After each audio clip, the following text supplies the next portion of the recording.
വള്ളിത്തിരുമകളെ തുള്ളിക്കളി കാണാൻ കരിമിഴിയിൽ മഷി എഴുതിയിട്ടെന്തേ പോരാഞ്ഞു, നീ എന്തേ പോരാഞ്ഞു. വള്ളിത്തിരുമകളെ തുള്ളിക്കളി കാണാൻ കരിമിഴിയിൽ മഷി എഴുതിയിട്ടെന്തേ പോരാഞ്ഞു, നീ എന്തേ പോരാഞ്ഞു. കനകമണി മലയിലെ കാട്ടുമലച്ചോലയിൽ അഞ്ജനപ്പൂഞ്ചോട്ടിലെന്തേ പാടാൻ പോരാഞ്ഞു, നീ എന്തേ പോരാഞ്ഞു. വള്ളിത്തിരുമകളെ തുള്ളിക്കളി കാണാൻ കരിമിഴിയിൽ മഷി എഴുതിയിട്ടെന്തേ പോരാഞ്ഞു, നീ എന്തേ പോരാഞ്ഞു. മാറിൽ വർണ്ണമാലണിഞ്ഞ് കാലിൽ വർണ്ണ കൊലുസണിഞ്ഞ് ചേലിലാകെയാട്ടിനി എന്തേ പോരാഞ്ഞു, നീ എന്തേ പോരാഞ്ഞു. വള്ളിത്തിരുമകളെ തുള്ളിക്കളി കാണാൻ കരിമിഴിയിൽ മഷി എഴുതിയിട്ടെന്തേ പോരാഞ്ഞു, നീ എന്തേ പോരാഞ്ഞു. മഹേഷേ നമസ്കാരം. നമസ്കാരം. നാട്ടിലെത്താറെങ്കിലും പ്രോഗ്രാമിലേക്ക് സ്വാഗതം ചെയ്യുകയാണ്. എവിടെ സ്ഥലം? എൻ്റെ സ്ഥലം വരുന്നത് മലപ്പുറം ജില്ലയിൽ പെരിന്തൽമണ്ണ എന്ന് പറയുന്ന സ്ഥലത്താണ്. അതെ.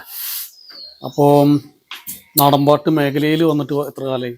ഞാനിപ്പോൾ വന്നിട്ട് 9 വർഷത്തോളം കാലമായി. ഏത് സമിതിയിലാണ് പോകണത്? ഇപ്പോൾ ഞാൻ ആദ്യം സമിതിയിലേക്ക് അതുപോലെ നാടൻപാട്ട് കലാരംഗത്തേക്ക് വരുന്നത് ആദ്യം സ്കൂളുകളിലൊക്കെ കലോത്സവ വേദികളിലൊക്കെ പങ്കെടുത്തിട്ടുണ്ട്. അത് കഴിഞ്ഞ് നമ്മുടെ വീടിന്റെ അടുത്ത് തന്നെ ഒരു ടീമുണ്ട്, അങ്ങാടിപ്പുറം പുഞ്ചിലമ്പ്, മലപ്പുറം ജില്ലയിൽ തന്നെ പുഞ്ചിലമ്പ് അങ്ങാടിപ്പുറം എന്ന് പറയുന്ന ഒരു ടീമിലാണ് വർക്ക് ചെയ്തുകൊണ്ടിരിക്കുന്നത്. അപ്പോൾ അതിനുശേഷമാണ് പിന്നെ ഇപ്പോൾ പുതിയ ടീമിലേക്ക് വന്നത് അല്ലേ? ഇപ്പോൾ പുതിയ ടീമിലാണ് പോകണല്ലേ? ആ, ടീമിന്റെ പേര് കളം നാടൻപാട്ടുകൂട്ടം, തൃശ്ശൂര്. ഇത്ര ഇപ്പോൾ മലപ്പുറത്തല്ലേ വീട് എന്ന് പറഞ്ഞത്? മലപ്പുറത്ത് തൃശ്ശൂർ വരാനുള്ള കാരണം ഇഷ്ടപ്പെട്ടു വന്നോ അതോ ഇതിന് മുന്നേ വർക്ക് ചെയ്തിട്ടുണ്ടോ അവിടെ? ഇല്ല, എന്റെ കൂടെ വർക്ക് ചെയ്തുകൊണ്ടിരുന്ന രമേശ് എന്ന് പറയുന്ന ഒരു ചേട്ടൻ, ആ ചേട്ടൻ മുഖേനയാണ് ഞാൻ ഈ ഉഷ ചേച്ചിയൊക്കെ പരിചയപ്പെടുന്നത്. അപ്പോൾ അവർ വിളിച്ചിട്ടാണ് ഞാൻ ടീമിലേക്ക് എത്തിപ്പെടുന്നത്. ടീമിനെ പറ്റി പറയാമോ? നല്ല ടീം അംഗങ്ങളൊക്കെ നല്ല എല്ലാവരും അടിപൊളിയാണ്. പ്രത്യേകിച്ച് ഉഷ ചേച്ചി ആയാലും അവരുടെ ടീമിലുള്ള എല്ലാം അടിപൊളിയാണ്, ഭയങ്കര സൂപ്പറാണ് ഈ ടീം. അത് മാത്രമല്ല ഈ പാട്ടുകളും അതായത് പ്രോഗ്രാംസ് മൊത്തത്തിൽ നോക്കുകയാണെങ്കിൽ അടിപൊളി അല്ലേ? മൊത്തം അടിപൊളിയാണ്, ഞാൻ കേട്ടിട്ടുള്ളതാണ്. ഓക്കെ, പാടിയ പാട്ട് കുഴപ്പമില്ല. പിന്നെ വീട്ടിലാരൊക്കെ ഉണ്ട്? വീട്ടില് അച്ഛൻ, അമ്മ, അനിയൻ, അനിയത്തി ആണുള്ളത്. ശരി. എന്താ ജോലി? എന്തെങ്കിലും ചെയ്യുന്നത്? ഞാനിവിടെ എറണാകുളം ഒരു പ്രൈവറ്റ് ആയിട്ടൊരു കമ്പനിയിൽ വർക്ക് ചെയ്തുകൊണ്ടിരിക്കുകയാണ്. ഓക്കെ. അതിന്റെ കൂടെ ഈ നാടൻപാട്ട് കൂടെ കൊണ്ടുപോകുന്നു. നാടൻപാട്ട് അത്ര ഇഷ്ടം തോന്നുന്നല്ലേ? പിന്നെ ഒരുപാട് ഇഷ്ടം. ഈ സ്കൂൾ തലത്തിലൊക്കെ നമ്മള് കലോത്സവത്തിനൊക്കെ പങ്കെടുത്തിട്ടില്ലേ? അതിൽ കൂടുതൽ നാടൻപാട്ട് തന്നെയാണോ ചെയ്യാറ്? അതെ, നാടൻപാട്ടും പിന്നെ ഇച്ചിരി വട്ടപ്പാട്ട്, അതുപോലെ മുസ്ലിം കാറ്റഗറിയിലുള്ള വട്ടപ്പാട്ട്, അങ്ങനെയുള്ള കാര്യങ്ങളൊക്കെ ചെയ്തിട്ടുണ്ട്. ഓക്കെ. അപ്പൊ നമുക്ക് ഒരു പാട്ട് കൂടി ആവും അല്ലേ? ഓക്കെ, നല്ലൊരു പാട്ട് കൂടി ആവും.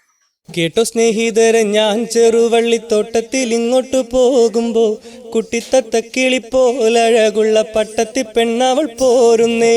തന്നന്നെ താനന്നെ താന തന്നന്നെ തന്നന്നെ താനന്നെ താനന്ന തന്നന്നെ താനന്നെ താന തന്നന്നെ തന്നന്നെ താനന്നെ താനന്ന. കേട്ടോ സ്നേഹിതരെ, ഞാൻ ചെറുവള്ളിത്തോട്ടത്തിൽ ഇങ്ങോട്ട് പോകുമ്പോ കുട്ടിത്തത്ത കിളിപ്പോലഴകുള്ള പട്ടത്തി പെണ്ണവൾ പോരുന്നേ. തന്നന്നെ താനന്നെ താന തന്നന്നെ തന്നന്നെ താനന്നെ താനന്ന തന്നന്നെ താനന്നെ താന തന്നന്നെ തന്നന്നെ താനന്നെ താനന്ന. കണ്ടറിവുള്ളൊരു കാര്യമില്ലാതെങ്ങനൊരു മനം ചോദിക്കും, ദുഷ്ടന്മാർ ഭൂമിയിൽ കഷ്ടപ്പെടുന്നത് കണ്ണാലെ കണ്ടില്ലേ ദൈവമേ.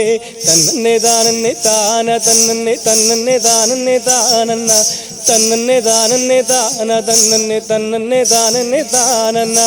അങ്ങോട്ടും ഇങ്ങോട്ടും നോക്കിക്കൊണ്ടവൾ ചായക്കടയിലും കേറുന്നേ. ചായ കുടിക്കുന്നു, കാര്യങ്ങൾ തീർക്കുന്നു, ദൂരെ കിഴക്കോട്ടും നോക്കുന്നേ. തന്നന്നെ താനന്നെ താന തന്നന്നെ തന്നന്നെ താനന്നെ താനന്ന തന്നന്നെ താനന്നെ താന തന്നെ തന്നന്നെ താനന്നെ താനന്ന. കേട്ടു സ്നേഹിതരെ, ഞാൻ ചെറുവള്ളിത്തോട്ടത്തിൽ ഇങ്ങോട്ട് പോരുമ്പോ കുട്ടിത്തത്ത കിളിപ്പോലഴകുള്ള പട്ടത്തി പെണ്ണവൾ പോരുന്നേ. തന്നന്നെ താനന്നെ താന തന്നന്നെ തന്നന്നെ താനന്നെ താനന്ന തന്നന്നെ താനന്നെ താന തന്നന്നെ തന്നന്നെ താനന്നെ താനന്ന. അടിപൊളി, സൂപ്പറായിട്ട് അല്ല, ഒരു വ്യത്യസ്തതയാണ്. നമുക്ക് പാട്ട് പാടുമ്പോഴും ഒരു വ്യത്യസ്തത ഉണ്ടെങ്കിൽ രസമാണ്. നന്നായിട്ട്. മഹേഷ്, എന്തായാലും ഒരു പാട്ടും കൂടി ഒന്ന് പാടും. ഓക്കെ, ചെറിയൊരു പാട്ട്. ചെന്താമര ചേലുള്ള പെണ്ണെ, ചെമ്പകപ്പൂ മണമുള്ള പെണ്ണെ, പെണ്ണെ നിന്റെ പേരെന്താണടി പൂവാലങ്കിളിയേ. ചെന്താമര ചേലുള്ള പെണ്ണെ, ചെമ്പകപ്പൂ മണമുള്ള പെണ്ണെ, പെണ്ണെ നിന്റെ പേരെന്താണടി പൂവാലങ്കിളിയേ. ചെന്താമര പറിക്കാനും വേണ്ടി, ചെമ്പകപ്പൂ മണക്കാനും വേണ്ടി, എത്ര നാൾ പാടി നടന്നടി പൂവാലങ്കിളിയേ. കള്ളക്കണ്ണാളന്റെ നെഞ്ചിലൊന്ന മലരമ്പു കൊഴുത്തവളെ, നിന്റെ കള്ളനുണക്കുഴിയൂറുന്ന പുഞ്ചിരി ഞാനൊന്നു കണ്ടോട്ടെ. കള്ളക്കണ്ണാളന്റെ നെഞ്ചിലൊന്ന മലരമ്പു കൊരുത്തവളെ, നിന്റെ കള്ളനുണക്കുഴിയൂറുന്ന പുഞ്ചിരി ഞാനൊന്നു കണ്ടോട്ടെ. കരിമിഴിയുള്ള കണ്ണാളെ, കരിവളയിട്ട കയ്യാലെ, കരിമിഴിയുള്ള കണ്ണാളെ, കരിവളയിട്ട കയ്യാലെ, മാറിലടക്കിയ ബാലപാടത്തിലൊനിക്കൊരിടം തരുമോ എൻ്റെ ഇണക്കിളിയേ. ചെന്താമര ചേലുള്ള പെണ്ണെ, ചെമ്പകപ്പൂ മണമുള്ള പെണ്ണെ, പെണ്ണെ നിന്റെ പേരെന്താണടി പൂവാലങ്കിളിയേ. അപ്പോൾ മഹേഷേ, സന്തോഷം. നല്ലൊരു എപ്പിസോഡാണ്. 3 പാട്ടൊക്കെ പാടി അടിപൊളിയായി. ഓക്കെ, അപ്പോൾ ഇനി നമുക്ക് വേറെ ദിവസം ഇതേപോലെ തന്നെ ഒന്നും കൂടി പാട്ടുകളൊക്കെ ആയിട്ട് വേറെ ഒരു എപ്പിസോഡ് വരാം. തീർച്ചയായും. Thank you. Thank you.